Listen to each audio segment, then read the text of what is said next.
isagoo taagan oo buug akhrinayaan xafiiskiisa soo galay buu yidhi oo isku kaajay uu taagan yahay xafiiska dhexdiisu joogaa buug buu ka gaadhsiinaya uu akhrinayaa kaadaa dareeraysaa waan la hadlay buu yidhi wuu imaagay buu yidhi dabeetana buuggiisii buu waday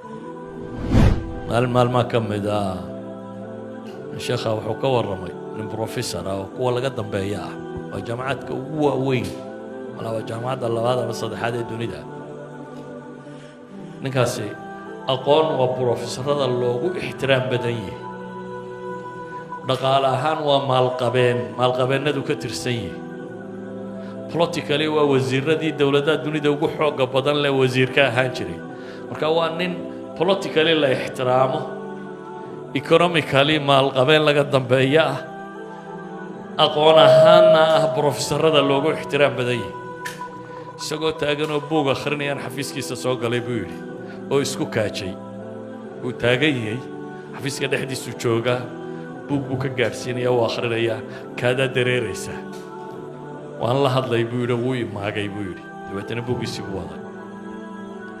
markii uu dhammeeyey wixii uu rabay ayuu surwaalkii iyo dharkii iska bixiyo halkan dhar kale soo qaato masaxaad buu soo qaato kaadadii buu masaxo waxaan aad ka yaabantay buu yidhi soo intanuun maaha yacni ninkan nijaasta uu isku kaajayo wax weynu ma arko maxaan uga dan leeyahay qofku valuesku hadday ka dhintaan aqoontu qiimo samayn mayso aqoontu waxay qiimo leedahay maxay markuu qofka bini aadamka ay values leeyahay waxay leenahay haddaan rabno inaynu dunida tan wax ka bedelno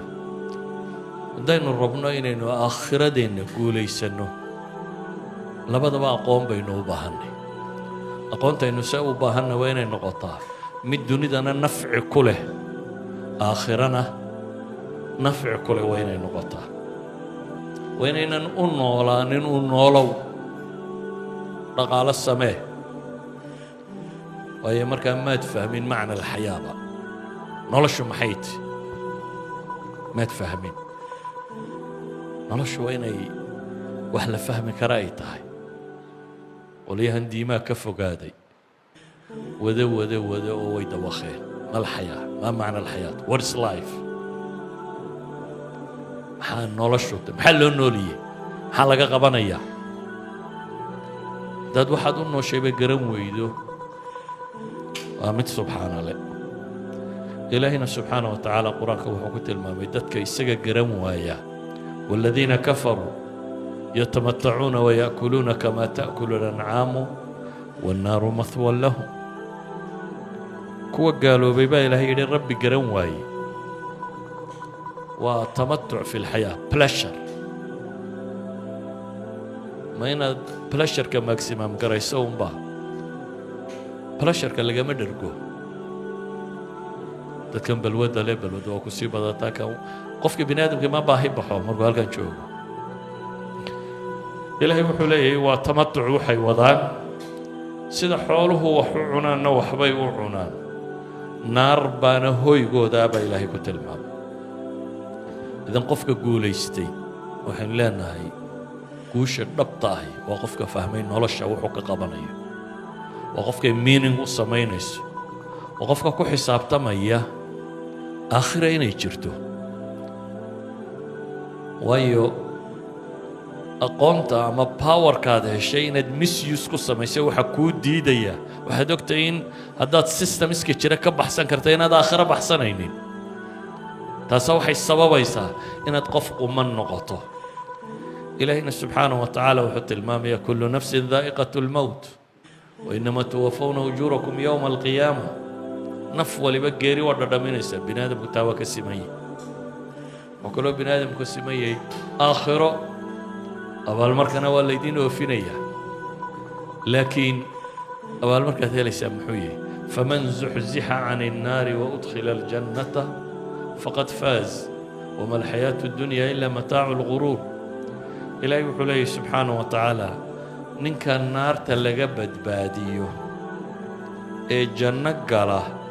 kaas baa guulaystay baa ilaahay leeyahy innagu waxaa laga yaabaa guusha waxyaabo yaryaroo soke inaynu naqaano bini aadamku hadaf weynna waa inuu leeyahay oo waxa uu nooliyeyba dunidan uu ka qabanayo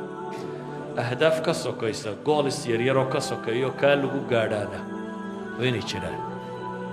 hadafka weyne hadduu lumo gooliskan sokoo dhamme macno ma leh qiimo samayn maayaan marka hadafka weyne uu kuu calaamadsan yahay ayaad garanaysaa waddooyinkaad marayso oo dhan waxay qiimo leeyihiin iyo goortaad guulaysatay iyo goortuu nafci noloshaadu ay leedahay sawgeed baa ilaahay wuxuu leeyahay aakhiro ninkii naar ka badbaada jannana gala waayo waa noloshii ugu dheerayd tan waxaa laga yaabaa waxaad noolaan kartaa inay noqoto 60 years 70 years 80 something like that 60 sano waa kuwa loo dheereeyo 70 80 laakiin marka nolosha aakhiro loo eego waa in yar ka warran fadhiganaynu hadda fadhino iyo nolosha aad nooshay oo dhan adduunka keebaad siinaysaa ahmiyadda buuran saacadda aynu halkan joognaba maskaxdaadoo dhammi kuu dhammaanaysaa mise waxaad xisaabinaysaa halkan inaad ka bixi doonto oo noloshii kaloo dhammi ay ku sugayso ninka aakhiro ilaaba wuu ka maan yaryay ninka yidhaahda saacaddan uun baan anigu kursiga sidii loogu fadhiisan lahaa intan uun baan ka fakerayaaye nolosha kale shaqadayda maaha ninka yidhaahdaa wuu ka maan yaryay waayo labada waqti intaa in leg isuguma dhigmaan